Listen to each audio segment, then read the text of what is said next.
let's help people not feel the shame of just being a human Yes. and normal Yes. and going through challenges. Yes. This should not be shameful.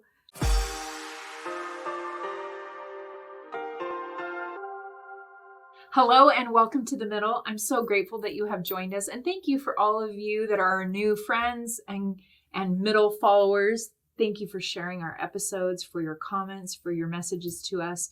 We hear you and we appreciate you, and we see you in the middle of wherever you're at. I'm excited to welcome a friend and a guest today that I know you're going to be blessed by, my friend Amy. Hi, Amy. Hi. I'm so glad this is here. We've had a few reschedules, and so it's always perfectly timed. I've learned when we have to reschedule, there's a reason. And I think I know one of the reasons, and that is that our conversation today is going to be maybe in a little different direction than we had originally thought of going. Yeah. And I think it's super timely. Would you give a little intro of who you are and help our middle viewers understand a little bit of your beauty and magic? Wow, beauty and magic. All right. So I guess my claim to fame or whatever is that a friend and I just recently started a foundation called Get Real Foundation. And REAL stands for resilience, empathy, authenticity, and love. And the reason we did that is because both of us had been through some difficult times. Mm-hmm. We both kind of started in the traditional families and raised as Latter-day Saints. My dad was the bishop and the institute director, and I was always, looked up well in those circles. But there, as life often does for all of us, I got hit with different things that were really difficult, a chronic illness. I went through infertility after my 2 kids, and with those treatments I did for probably a year and a half. And it was a really difficult time. I kept having chemical pregnancies and losing them. So the emotional part of that was really draining. My husband, who is a wonderful person, he was working at the Church of Jesus Christ of Latter-day Saints. He was working with apostles and things like that. We went into this ward, and he started having a faith crisis. He'd probably call it a faith transition. Probably wouldn't like that phrase as well. So I'll honor that. But he was having faith questions that turned into a crisis only in that it was bringing up a challenge to what you both had held dear. Right. Yeah. We had a temple marriage and all that. Right. So our beliefs were very similar in the beginning, Well, when I first met him, he kind of had a conversion, and he would say that too, that I kind of helped him at that point in his life. So he did change in a lot of ways, but it was like he hit this point where he was kind of questioning, am I this far? Is this really me, or am I over here? Or, and during that time when I was down, right, I was doing the infertility treatments, and then that turned into a deep depression for me when I didn't end up having another baby after that year and a half. And then on top of that, to have him struggling with this, and then we had some miscommunications in the ward that we were in, and we just did not feel included to the point, the belonging. I mean, and I don't want to blame anyone for this, I'm sure they didn't know how to help and things like that. But there were some moments where it just kind of, at times, it felt more like, going through the motions of trying to help us rather than us really feeling the belonging and that we needed, that everyone needs when they're at church. And so what the Spirit ended up telling me was, go to the temple. I started going to the temple every day to just try to get through that depression and just basically to stay alive, to be honest with you. It was that bad at points. And I was so sick with the chronic illness and just trying to be a mom, right? Just trying to get everyone through what was going on. I really appreciate just a little glimpse into, I think, why this show is so important and why the conversations we have on the Yellow Couch are so relevant is that when we find ourselves in the middle of various things, and you've mentioned quite a few, from faith crises to chronic illness to infertility to depression, right? And then you're in this vulnerable state, right? Where you're in the middle of maybe one or all of those, then now you're in a community where you're not feeling that belonging, and our vulnerability gets high, and we're like, wait, this is when I need to feel that ministering, that connection, that empathy, that authenticity in my faith community or in my extended family or in my neighborhood or in my work group. That's really the genesis of this show, is because viewers find these episodes in the middle of those things that we all face. And they may find that connection and validation here that they're not finding in the other spaces that they show up in. And so I really appreciate you kind of just opening our hearts to the idea that this conversation we're going to have comes from that place. You alluded to the fact that eventually that faith journey for your husband has ended in a divorce. So now you are co-parenting. He's outside of your faith. But you also had an experience that kind of propelled you towards starting the Get Real Foundation. And that was the loss of a family member. Do you want to talk on that a bit? Yeah. So I guess that's really where I started questioning the culture. You know, the perfectionism was when my sister-in-law, who is very dear to me, and she was also one of my best friends, she was struggling with, addiction and mental illness, and was trying to take care of it. But a lot of times we'd find out something and she would just want to cover it up. You know, she didn't want people to view her negatively. It was still such a big, it was even years ago. So it was even harder then, I think. And I just remember one time coming to her and saying, you know, hey, here's some of our stuff that we're struggling with. You know, we weren't at that point back then, and how much she appreciated the authenticity of, you know what, I'm just going to tell her my stuff too, because I don't want her to feel alone. And I'm not even sure that people necessarily know that they were making people feel that they had to hide everything, but it just did. You know, I grew up in San Jose. It wasn't as much that way. When I came to BYU, it certainly felt more like. And she eventually died by suicide. She eventually died by suicide, and I just said, something's wrong here. Like this is not okay. She was a great, wonderful person, and just felt like she was never enough. Felt like she wasn't a good enough mom, and wished that my mom could help more with the kids, but. I really learned that Heavenly Father in His wisdom sends us to the right place. She was the right mom. You know, we missed her greatly and have. Every time there's an event, I wish she were there, you know. And my viewers know that I talk a lot about this subject, so it's a subject you and I could spend hours discussing, right?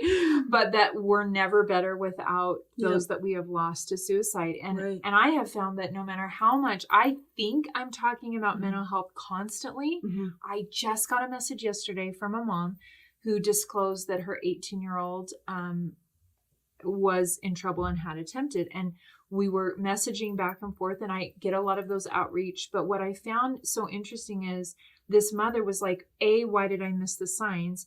And then B, why is he unhappy when he has so much more than, and I labeled, what is happiness, right? Robin Williams, Kate Spade, just to name two of successful, happy people that on the surface look like they had no reason to be struggling, and we lost them to suicide. So you mentioned the fact that really propelled you to address what we want to kind of in the last few minutes together talk about, this culture of perfectionism. Right. And as a recovering or in recovery Me too. perfectionist, right? Yeah. You know, I feel like I do great and I'm super authentic in all the content I'm creating, and I'm writing books and talking on video all the time about my flaws, and I hope I'm creating space for that. Right. But in my personal life, you know, I find the perfectionism shows up, especially when vulnerability is high. Right. So you had enough of these hits, I would call, Mm-hmm. and then you watched the toll that it takes to actually taking a life when we don't create space for this. Right. What was your jump to, like, I need to take what I'm learning and going to the temple? Mm-hmm. And what was that you learned to then creating a foundation where you're really creating a structure and a space on social media where these conversations are happening? Can you talk to us a little about that bridge? Yeah, I would say it came from, well, I'm a recreation therapist, therapeutic recreation specialist. I haven't done that for a little while, but that is my background. And so I have helped people a lot, and I'm used to taking that role. And so I just realized it's almost like, if it had been one of my clients, I could have called them on it or whatever. But when it's us, I just realized when I went down into that deep depression, it was several years. Mm-hmm. And it was so difficult to come out of. And it's when I realized that all these problems were there, with the perfectionism. And I realized in myself, why am I not going and getting the medication I need? Well, I had to kind of face that myself. And why is that there? And why do I feel like that's not okay? Why is there shame in getting that help? In someone who's supposed to be helping other people, yes, right? You're the helper. Right? You don't want the help. Yeah. Why is that there? And so I guess I realized as I helped myself and really as God helped me, right? Helped me to see what needed to happen. And then I Jenny Lynn was my neighbor just right across the street, right? We had started talking and realized, oh, wow, we're both we had similar, things that happened to us. And both of us are not about being victim or blaming anybody, but just understanding that, the residual stuff is just there and we've got to overcome it. And so as both of us had learned from God and from friends and from the people who helped us and did the work, it just became more clear to us what the solution was. I'd already had the pain of losing Shauna and actually a couple of other people that I've been close to. One of my mission, an investigator, also died by suicide.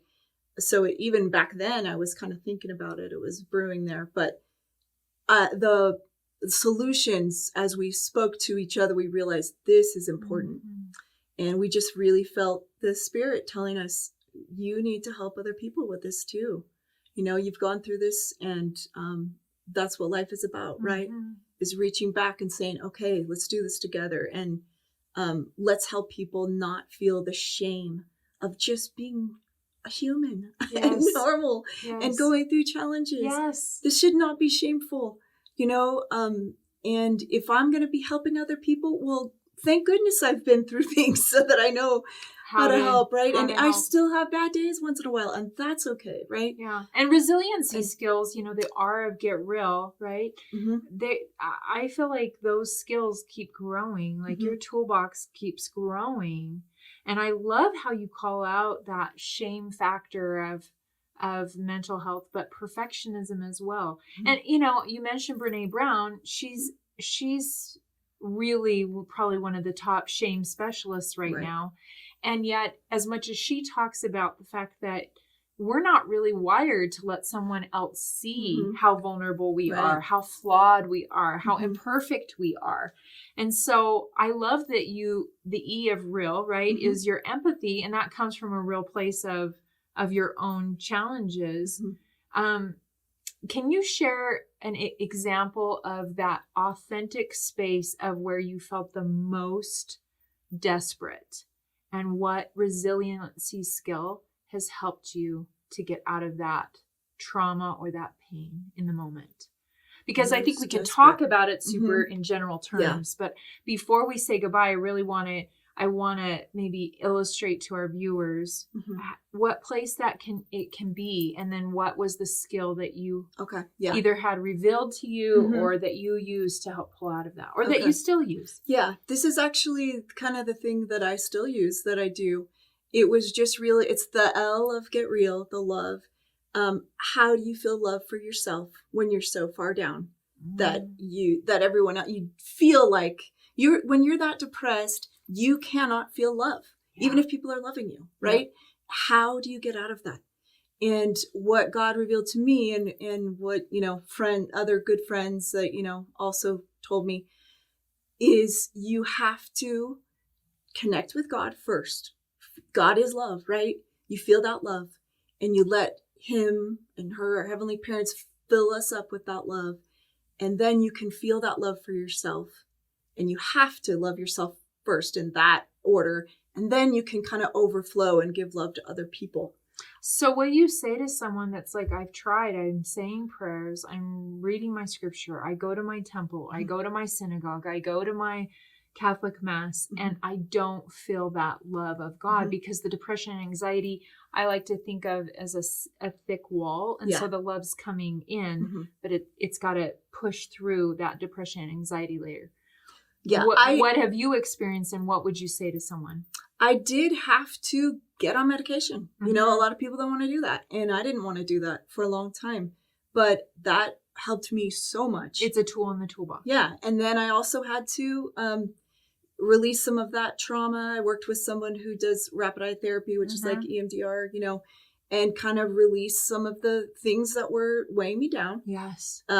Talk through a lot of the stuff, get some of those skills.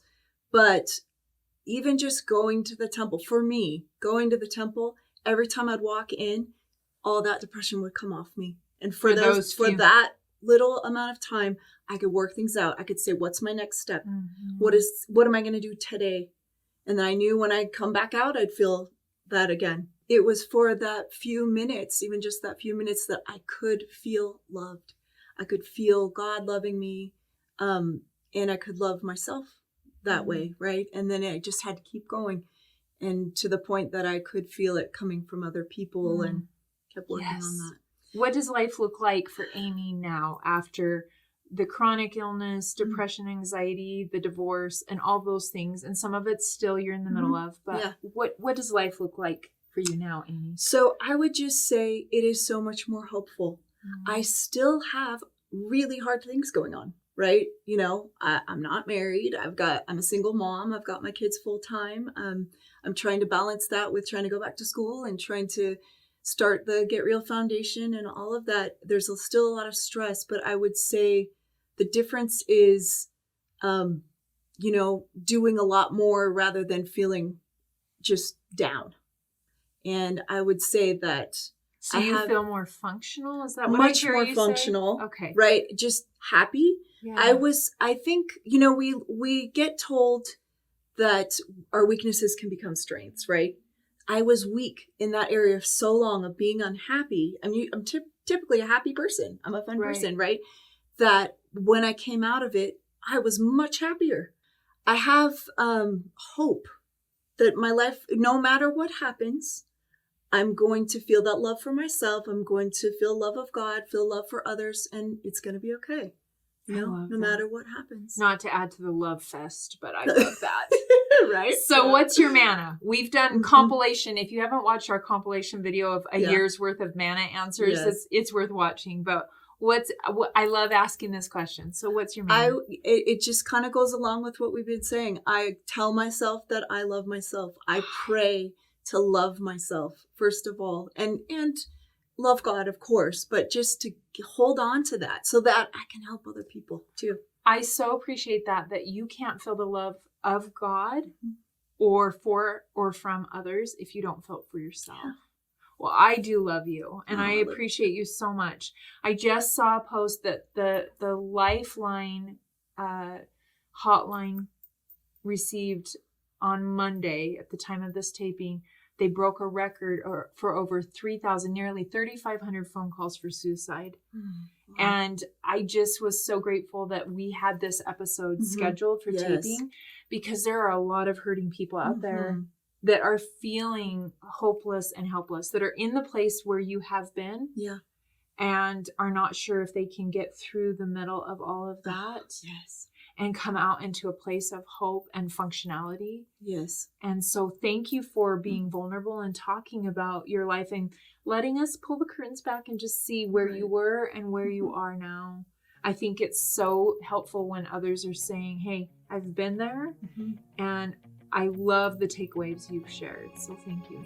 Yes, I thank you sure so love much. you. Oh, I love you too. Okay, and thank you. Please share this episode, especially if you know of someone that is going through this, what I call the dark night of the soul, right? Where everything feels like it's not working and they're not feeling that love of God or self, and you're worried about them. Please share this episode, and we'll put a link in the show notes for the Get Real Foundation. Wonderful. We'd love to have you. If you ever feeling like, man, I just can't be myself. I don't know if I can be vulnerable. I don't know if people will love me. We will. Yeah, we're there for you. And I'm on those places hanging out with the Get Real every once in a while, and so come on over because we're real over there. Yeah, we love everyone. Yeah. So thank you, and we'll see you again here on The Middle.